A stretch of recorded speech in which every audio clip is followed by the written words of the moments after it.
Student थर्मोमीट्री, अगर आप meaning को देखेंगे तो तीन चीजें आ गई, थर्म, मेटिरॉन और वाई।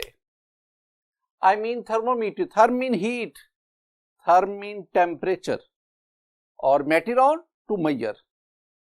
तो थर्मोमीट्री वो टेक्निक, वो आर्ट जिसके जरिए हम टेम्परेचर को मेजर करते हैं। तो thermometry the art of measuring temperatures of substances। तो टेम्परेचर, सब्सटेंसेस का टेम्परेचर मेजर करने का आर्ट थर्मोमीट्री कहलाता है। स्केल्स ऑफ थर्मोमीट्री, हम ना 3 डिफरेंट स्केल्स यूज करते हैं टेम्परेचर मेजर करने के लिए। फर्स्ट ऑफ ऑल सेल्सियस और centigrade scale, the second one Fahrenheit scale and third one is kelvin और एब्सोल्यूट स्केल। इन तीनों स्केल्स के बारे में कुछ चीदा बातें।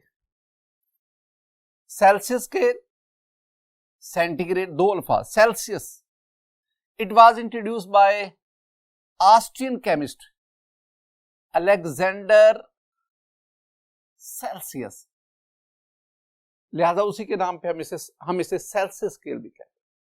सेंटीग्रेड, सेंटम 100, इसमें हम ना आगे चल वो आपको मैं बताऊंगा भी, इसमें हम melting point of ice, boiling point of water, उसके दरमियान जो डिस्टेंस है उसको 100 इक्वल पार्ट्स पे, तो that is why it is called the centigrade scale. इसमें जो टेम्परेचर है उसको हम मेजर करने के लिए डिग्री सेंटीग्रेड इस्तेमाल करते हैं, डिग्री सेंटीग्रेड। और तीसरी बात, third world countries including Pakistan, third world countries जिसमें पाकिस्तान भी शामिल है, इसमें टेम्परेचर को मेजर करने के लिए जो स्केल आमतौर पर यूज होता है वो सेंटीग्रेड या सेल्सियस, यानी this one is the temperature scale in third world countries including Pakistan. The second one is Fahrenheit scale. This scale was introduced by Gabriel Daniel Fahrenheit. He was French scientist. He introduced this scale. Student, in this scale, when we measure the temperature, we represent his degree Fahrenheit. और तीसरी बात जो आपने ज़हन में रखनी है, in medical sciences, the temperature is measured on this scale. जब हम कहते हैं our body temperature is 98.6, तो वो डिग्री सेंटीग्रेड या केल्विन नहीं है, वो फ़ारेनहाइट में। हम कहते हैं ना कि उसका जो बुखार है वो 102 है, 103 है, 104 है, तो वो जो हम बता रहे होते हैं ना टेम्परेचर 104 या 103 या 102, that is on Fahrenheit scale. यानी this scale is commonly used in medical science. The third one is Kelvin scale और it is also called absolute scale. Kelvin क्यों कहते हैं? It was introduced by Lord Kelvin. तो Lord Kelvin was a British scientist, he introduced, और this scale successfully verify the Charles law. दूसरी एक और बात, why it is called the absolute scale. Absolute, हमें एब्सोल्यूट के मीनिंग जानने होंगे। एब्सोल्यूट हम कहते हैं किसे? स्टूडेंट, एब्सोल्यूट का मतलब होता है इंतहा दर्जे का, जहां पे इंतहा भी खत्म हो जाए, हम उसे कहते हैं एब्सोल्यूट, इंतहा दर्जे का। यानी इसका मतलब है ये स्केल टेम्परेचर को इंतहा से शुरू करता है। और टेम्परेचर की इंतहा क्या है? जो लास्ट लेक्चर था चार्ल्स लॉ वाला, उसमें हमने पढ़ा था कि टेम्परेचर की इंतहा है जब molecular motion molecular motion cease कर जाए, the average kinetic energy of molecule is called temperature. और जब मोलेकुलर मोशन सीज कर जाए, मॉलिक्यूल स्टॉप हो जाए, तो हम कहेंगे नाउ द टेम्परेचर इज 0, और उस 0 को हमने 0 केल्विन कहा था। जब मोलेकुलर मोशन सीज है, रुकी हुई है, दैट इज 0 केल्विन। अब थोड़ा सा मॉलिक्यूल मूव करेगा, दैट इज 1 केल्विन। थोड़ी सी स्पीड और बढ़ेगी, 2 केल्विन। हीट देने से काइनेटिक एनर्जी और बढ़ेगी, 3 केल्विन। जैसे जैसे आप उस सब्सटेंस को हीट करते जाएंगे, काइनेटिक एनर्जी बढ़ने से उसकी मूवमेंट फास्ट होती जाएगी और यूं केल्विन में टेम्परेचर इंक्रीज करता है। तो चूंकि इस स्केल में टेम्परेचर इंतहा से शुरू होता है, so this is also called absolute scale. Absolute, इंतहा, हम कहते हैं ही इज एब्सोल्यूट फूल, वो इंतहाई बेवकूफ है। ये ऐसा बेवकूफ है जिससे बेवकूफ भी पनाह मांगते। God is the absolute ruler of this universe. Allah ताला इस कायनात का मुतलकुल अनान हुक्मरान है। वो जो चाहे वही होता, कुन फयकून, उसने कह दिया हो गया, that is the absolute ruler. तो एब्सोल्यूट जो इंतहा दर्जे का, तो चूंकि ये स्केल टेम्परेचर को इंतहा से शुरू करता है, so it is also called absolute scale. First of all, it was introduced as Kelvin, so it is also called Kelvin scale.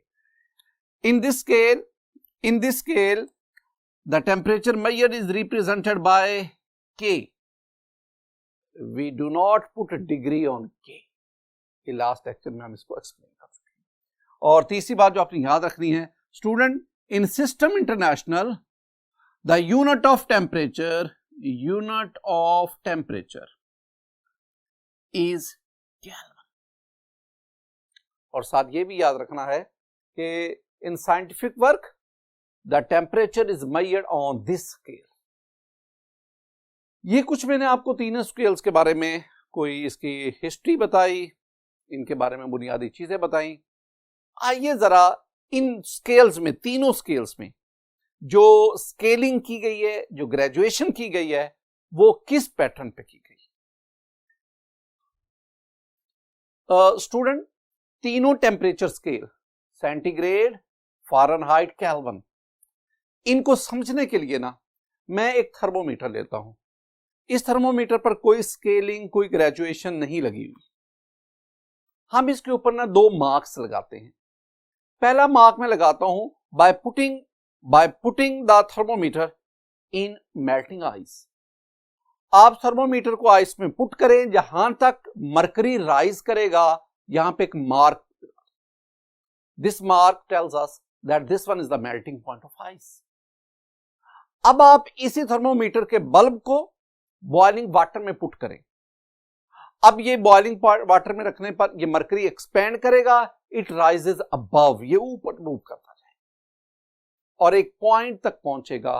Mark this point as boiling point of water. इसका मतलब हुआ कि हमने इस थर्मोमीटर पर 2 points mark कर लिए।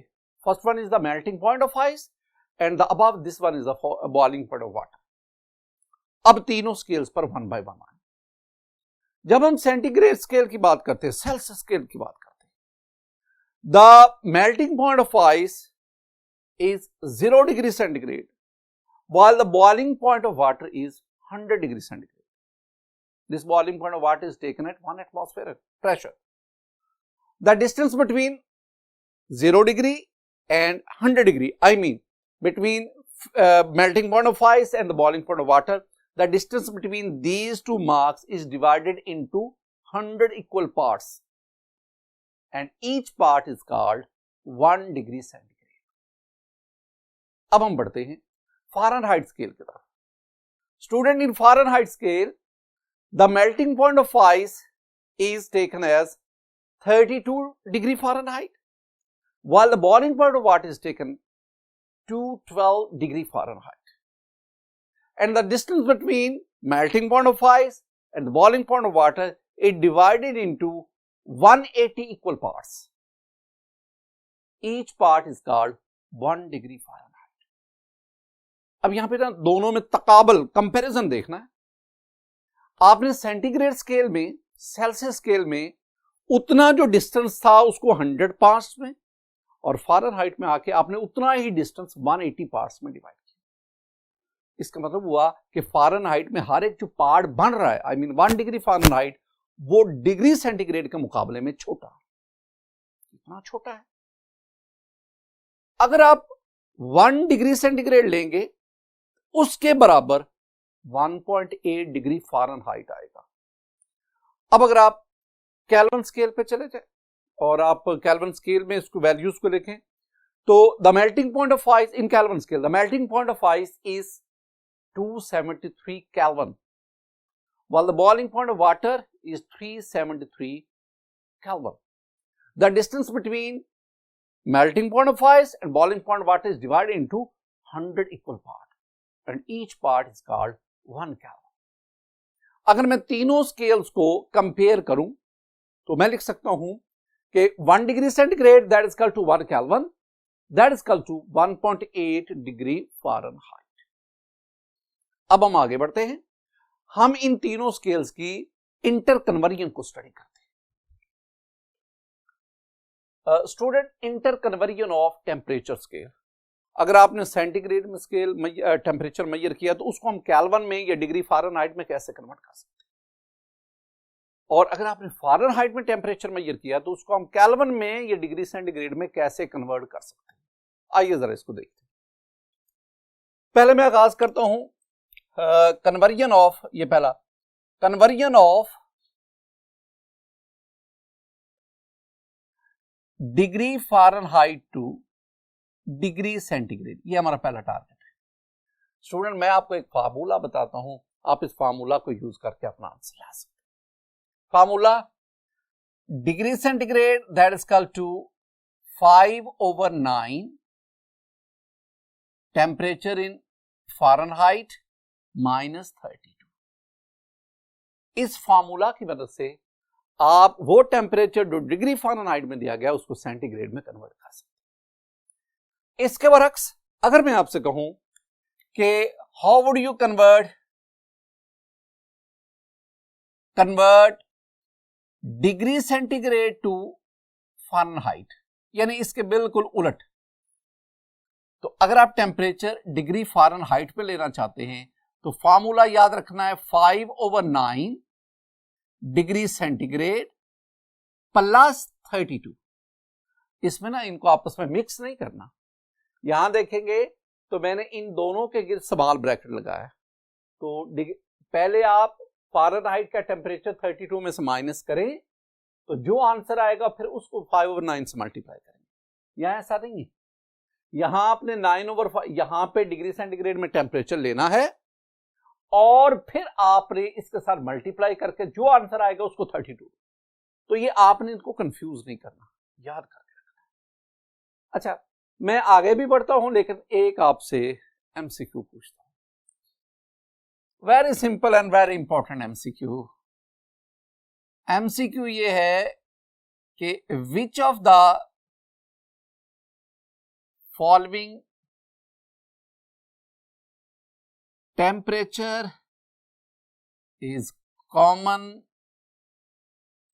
on Celsius and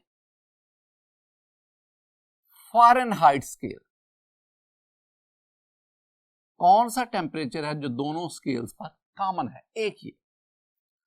option A 0, option B 94, option C -40 and option D 212। तो इसका मतलब है आप ऊपर में से जो मर्जी वैल्यू पुट कर दें, कोई जो मर्जी रिलेशन ले, इनमें से जो राइट आंसर है, राइट ऑप्शन है, that is C. -40 is the temperature which is common in both centigrade scale and Fahrenheit scale. हम इसको वेरीफाई कर लेते। आप ना ये रिलेशन ले लो, मैं फर्ज कर रहा हूं कि this -40 is in degree centigrade, यानी we have -40 degree centigrade and we want to convert this -40 degree centigrade into Fahrenheit. Very simple. Degree Fahrenheit, that is equal to 9/5 और ये हमने लिया -40 degree centigrade plus 32। Very simple calculation student. 5 1 5, 5 8 40 और 8 9 72, तो you have -72 plus 32। तो 72 minus का 32 plus का, अगर आप इसको एडजस्ट करेंगे तो you will have the -40 degree Fahrenheit. यानी आपने टेम्परेचर किस में लिया था? हमने लिया था -40 डिग्री सेंटीग्रेड में। जब आप उसको फ़ारेनहाइट में कन्वर्ट करने चले तो आपके पास आंसर आया -40 degree Fahrenheit. It means -40 is the temperature which is common on both these scales. You can also verify your answer by putting -40 degree Fahrenheit in this relation. आप यहां पे डिग्री फ़ारेनहाइट की जगह पे लिखोगे -40, इसको सॉल्व करोगे, द आंसर विल बी -40। तो वो हमें क्या बताएगा कि अगर -40 डिग्री फ़ारेनहाइट लेंगे, सॉल्व करेंगे तो वो सेंटीग्रेड में भी -40 है। तो स्टूडेंट, ये जो दो मैंने आपको बातें समझाई, इसमें हमने पढ़ा कि हम किस तरह फ़ारेनहाइट को सेंटीग्रेड में और सेंटीग्रेड को फ़ारेनहाइट में करना। आगे हम बढ़ते हैं। तीसरा मेरे पास है conversion of degree centigrade to kelvin. Temperature degree centigrade में है and you want to convert it into Kelvin. कैसे? Kelvin, that is equal to temperature in degree centigrade plus 273. Very simple approach. Degree centigrade में जितना भी temperature आता है उसमें 273 add कर दो, केल्विन में आ जाएगा। मसलन मैं कहता हूं आपसे कि बेटा जी 10 डिग्री सेंटीग्रेड है, convert it into kelvin. Very simple. 10 degree plus 273, the answer is 283 Kelvin. मैं कहता हूं we have 100 degree centigrade. How would you convert it into Kelvin? Add 273 in 100, we get 373 Kelvin. On the other hand, अगर आप kelvin को centigrade में convert करना चाहते हैं, conversion of kelvin two degree centigrade, तो वेरी सिंपल। अब आप डिग्री सेंटीग्रेड जानना चाहते हैं, ये 273 दूसरी तरफ ले जाओ, इधर ऐड हो रहा है, इधर जाके सब्ट्रैक्ट होगा, माइनस हो जाएगा। आपके पास आएगा degree centigrade that is equal to kelvin minus 273। तो ये है एक और बात। अब मैं कहता हूं कि how would you convert kelvin into Fahrenheit. आप केल्विन को फ़ारेनहाइट में कैसे कन्वर्ट? स्टूडेंट, उसके लिए कोई डायरेक्ट रिलेशन नहीं है, तो फिर कौन सा वे यूज करना? यानी टारगेट क्या है कि हम केल्विन को डिग्री फ़ारेनहाइट में कन्वर्ट करना चाहते हैं। तो बेटा जी इसके लिए कोई डायरेक्ट हमारे पास रिलेशन नहीं है, तो फिर हम क्या करेंगे? हम पहले केल्विन को सेंटीग्रेड में बदलेंगे, फिर सेंटीग्रेड को फ़ारेनहाइट। यानी पहले केल्विन को सेंटीग्रेड में और फिर सेंटीग्रेड को फ़ारेनहाइट, यानी 2 स्टेप्स प्रोसेस हो। ये था थर्मोमीट्री एंड वेरियस स्केल्स ऑफ थर्मोमीट्री। अब हम आज के दूसरे टॉपिक की तरफ बढ़ते हैं, that is general gas equation. This one is also called the ideal gas equation. Ideal gas, general gas equation, an equation which is completely absolutely applicable to the ideal gases. अच्छा, ये जो topic student हम पढ़ेंगे ना, इसमें आपका जो previous knowledge है वो ज्यादा कार फरमा है। यानी आपने बॉयल्स लॉ के बारे में पढ़ा, चार्ल्स लॉ के बारे में पढ़ा, एवोगाड्रो लॉ के बारे में पढ़ा। तो जनरल गैस इक्वेशन बनाते वक्त इसकी फॉर्मेशन में हम उन तीनों लॉज को कंबाइन करेंगे। देखिए, अकॉर्डिंग टू बॉयल्स लॉ आप पीछे पढ़ के आए हैं। बॉयल्स लॉ में हम क्या कहते हैं कि volume is inversely proportional to pressure when the temperature and number of moles are constant. This one is the Boyle's law. Charles law पे हो। चार्ल्स लॉ में हम कहते हैं volume is directly proportional to temperature. जितना gas को heat करेंगे उतना वॉल्यूम बढ़ेगा। इसमें हमने pressure and number of moles are constant. और अगर हम एवोगैड्रोस लॉ इसकी बात करें तो इसमें volume directly proportional to number of moles, यहां पे pressure and temperature are constant. ये जो तीनों लॉज हैं उनके जो रिलेशन है ये हम पीछे पढ़ के हैं। This one is relation 1, this one is relation 2 and this one is relation 3। अब इसमें जरा देखो, बॉयल्स में वॉल्यूम और प्रेशर वेरिएबल्स हैं, temperature number of moles constant. इसमें वॉल्यूम टेम्परेचर वेरिएबल है, pressure number of moles constant. इसमें volume number of moles variables हैं, pressure and temperature constant. Student मैं जो सेंटेंस बोलने जा रहा हूं इसको जरा तवज्जो से सुनिएगा। तो for a moment if we think that all these variables are kept constant, कुछ देर के लिए हम सोचें कि ये जो तमाम जो वेरिएबल्स हैं इनको हम कांस्टेंट करते हैं। मैं इन तीनों रिलेशन को कंबाइन करता हूं। अगर कंबाइन करूंगा तो मेरे पास आ जाएगा v, ये इधर है v, n और t ये न्यूमरेटर में चलेगा प्रोपोर्शनल टू n और t, और ये जो प्रेशर है ये डिनोमिनेटर में आना। तो मैंने इन तीनों रिलेशंस को जब कंबाइन किया तीनों को, तो मेरे पास ये रिलेशन आ गया। इसमें प्रोपोर्शनैलिटी साइन खत्म करें तो v that is equal to constant NT/P। ये कांस्टेंट एक मशहूर जमाना कांस्टेंट है जिसे हम कहते हैं general gas constant, that is represented by R, capital R। तो अगर मैं कांस्टेंट की जगह पे लिखूं v is equal to RNT/P। बेटा जी R के बारे में मैं आपसे क्या कह रहा हूं, this is general gas constant, this one is ideal gas constant. Ideal gas constant. अब इसमें अगर आप P को दूसरी तरफ ले जाएं तो ये आपके पास बन गया PV that is equal to nRT. This one is called the general gas equation.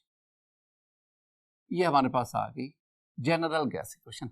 This one is the major form of, this one is the major form of general gas equation. अच्छा, मैं इसे major form क्यों कह रहा हूं? हमने ना general gas equation की 5 डिफरेंट फॉर्म स्टडी करनी, लेकिन वो जो बाकी 4 हैं वो इससे हम फर्दर डिराइव करेंगे। तो this one is the mother general gas equation, major general gas equation. बाकी को हम इससे डिराइव करेंगे। स्टूडेंट, अगर मैं for 1 mole of a gas, यही जनरल गैस इक्वेशन जो है ना PV is equal to nRT, मैं 1 मोल गैस के ले लेता हूं, I mean n that is equal to 1। तो n की जगह पे 1 पुट करें तो आपके पास आएगा PV that is equal to RT। अगर मैं T को इधर ले जाऊं तो ये बन जाएगा PV/T that is equal to R। अगर आप प्रेशर, वॉल्यूम और टेम्परेचर इसकी 2 डिफरेंट वैल्यूज के लिए इसको पुट करें, यानी initial pressure, volume and temperature and final pressure, volume and temperature, फिर हमारे पास रिलेशन बनेगा P1 V1/T1 that is equal to P2 V2/T2 that is equal to R. This one is the second form of general gas equation. ये हमारे पास second form of general gas equation.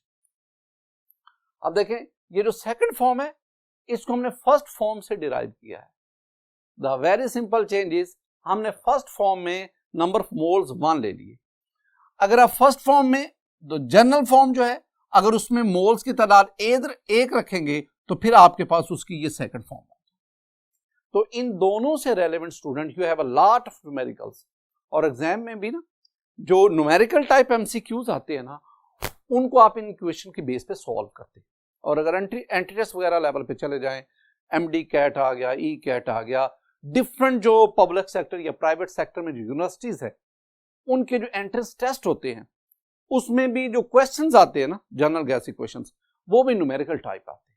और उन question के solution के लिए आपको इन equations का सहारा लेना पड़ता है। अब नेक्स्ट बढ़ते हैं स्टूडेंट। अब तक जो हमने काम किया ना, हमने गैस लॉज को कंबाइन किया और हमारे पास ये जनरल गैस इक्वेशन आ गई। अब हम क्या करना चाहते हैं, हम देखना चाहते हैं क्या इस जनरल गैस इक्वेशन में उन गैस लॉज की झलक नजर आती है। आइए इसको देखते हैं। यानी मैं ना जनरल गैस इक्वेशन से गैस लॉज को डिराइव करता हूं, derivation of gas laws from general gas equation. अच्छा, इसको सॉल्व करने से पहले ना, डेरिवेशन से पहले मैं आपको ना कुछ बेसिक बातें समझाना चाहता हूं ताकि मेरे लिए समझाना आसान हो जाए। हमने ना गैस लॉज को स्टडी करते हुए ये पढ़ा था कि बॉयल्स लॉ के बारे में हमने जो रिलेशन लिया था, मैथमेटिकल रिलेशन, वो था PV that is equal to K. Boyle's law के बारे में स्टूडेंट, चार्ल्स लॉ के बारे में जो हमारी फाइंडिंग थी ना, वो था V over T that is equal to K. और एवोगैड्रोस लॉ के बारे में, एवोगैड्रोस लॉ के बारे में जो हमारी फाइंडिंग थी, जो हमने पढ़ा, वो था कि V over N that is equal to K. ये जो चीजें है ना, ये हमारा प्रीवियस नॉलेज है, ये हम पढ़ चुके हैं। और ये जो मैथमेटिकल फॉर्म्स हैं, ये इन लॉज को रिप्रेजेंट करते हैं। अब जरा आए, मेरे पास जनरल गैस इक्वेशन क्या है? जनरल गैस इक्वेशन है PV is equal to nRT. और एक और बात जो आपने ध्यान में रखनी स्टूडेंट, ये जो आर है ना, ये तो ऑलरेडी है ही कांस्टेंट, इसकी वैल्यू फिक्स है। जब हम ये टॉपिक पढ़ेंगे तो मैं आपको आर की वैल्यू बताऊंगा जो फिक्स है, that does not depend upon the amount of pressure, volume, temperature, ये तो है ही ऑलरेडी फिक्स, कांस्टेंट है। अब जरा देखें, अगर मैं बॉयल्स लॉ की बात करता हूं, फॉर बॉयल्स लॉ यानी डेरिवेशन ऑफ बॉयल्स लॉ, तो मेरे पास है बॉयल्स लॉ क्या है? बॉयल्स लॉ है, इसको ले जाए PV that is equal to NRT, यानी derivation of Boyle's law from general gas. This one is the general gas equation. अगर हम number of moles, temperature and R, वो जो ऑलरेडी, वो तो है ही already constant, if N, T and R constant, तो भाई बॉयल्स लॉ में हम नंबर ऑफ मोल्स और टेम्परेचर को कांस्टेंट ही रखते हैं। अगर ये तीनों चीजें कांस्टेंट हो जाएंगी तो मेरे पास हो जाएगा PV that is equal to constant, और कांस्टेंट को मैं के कहता हूं, तो मेरे पास ये आ जाएगा PV that is equal to K, and this PV is equal to K, this one is the Boyle's law. अब दूसरी बात, अगर आप चार्ल्स लॉ की बात करें, चार्ल्स लॉ में आप जानते हैं, मैं दोबारा जनरल गैस इक्वेशन की, अब मैं जनरल गैस इक्वेशन में क्या करूंगा, मैं इस T को इधर ले आऊंगा, डिनोमिनेटर में आ जाएगी, और P उधर जाके डिनोमिनेटर में चली जाएगी। तो मेरे पास डिनोमिनेटर बटे के अंदर नीचे, तो मेरे पास ये हो जाएगा V ओवर T, T इधर आ गया, that is equal to N R over P। Student, अगर आप if N, P and R are constant, अब अगर आप इन तीन चीजों को कांस्टेंट रखें, यानी ये राइट हैंड साइड पे तीनों चीजें अगर ये कांस्टेंट होंगी, you will get V over T that is equal to constant, and this one is the Charles law.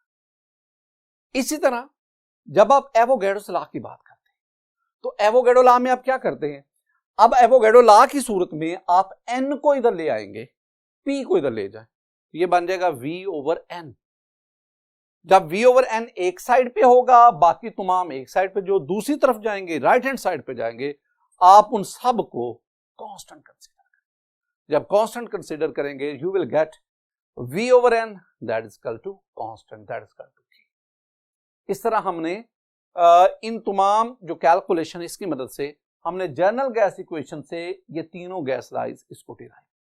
पहले हमने क्या किया, पहले हमने तीनों गैस लॉज, उसकी मैथमेटिकल उनके रिलेशंस को आपस में कंबाइन करके जनरल गैस इक्वेशन बनाई, और फिर 1 मोल के लिए उसकी सेकंड फॉर्म बनाई, और फिर हमने जाकर उसी जनरल गैस इक्वेशन से लॉज को डिराइव किया। स्टूडेंट, आज के लेक्चर में हम 2 चीजों को डिस्कस किया। एक था थर्मोमीटर, जिसमें हमने वेरियस टेम्परेचर स्केल्स उनको पढ़ा, फिर हमने जनरल गैस इक्वेशन, उसकी डिफरेंट फॉर्म्स और गैस लॉज को जनरल गैस इक्वेशन से कैसे डिराइव। अल्लाह ताला आपके इल्म में, आपके आमाल में अपना फजल और करम फरमाए। अल्लाह ताला हमेशा आपको हक और सच बोलने की और इस पर कायम रहने की तौफीक दे। अल्लाह ताला आपका हामी नासर हो। अस्सलामु अलैकुम व रहमतुल्लाह।